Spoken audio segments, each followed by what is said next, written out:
I was having a bit of a relationship with this woman called Barbara, and she was the assistant to PJ Proby at the height of his fame.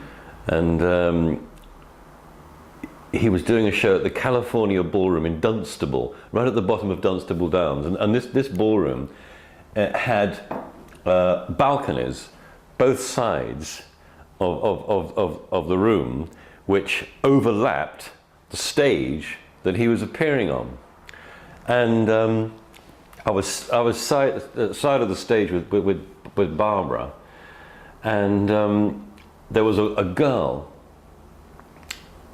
Sort of, it was in the time when PJ Proby was creating all this sort of mass, female hysteria, and there was a girl that we both noticed that was looking a bit out of it, and almost you think she's going to launch herself. And this balcony wasn't that far above the stage, and she did.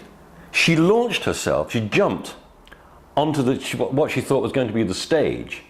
And because in those days you had bouncers that kept the audience away from the performer, and he was in one of his, I don't know, There's a Place for Us or whatever, whichever one it was, and she went and she jumped onto the stage and went bang like that, and without breaking rhythm, he just stepped over her and carried on with the song, and a member of the road crew or two just sort of gently, and she must have damaged herself.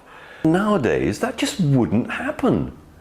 The road crew wouldn't let it happen. The security, the health and safety, none of that would be allowed, because you have all these things in place now. And in those days, you didn't have curfews.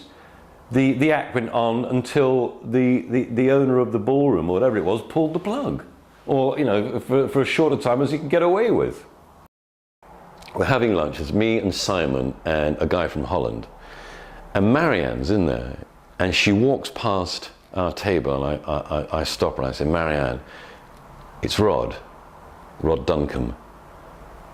I said, "Mary, do you remember when we worked at NEMS and we put out that album with Patrick and Ted?" "Oh, those bastards." I said, "Yes." He said, "Oh, yes." I said, could I introduce you, please? This is Paul Smith from Holland. How you doing? And this is Simon Platts." And she said, "And what do you do, Simon?" He said, "I'm your music publisher, Marianne."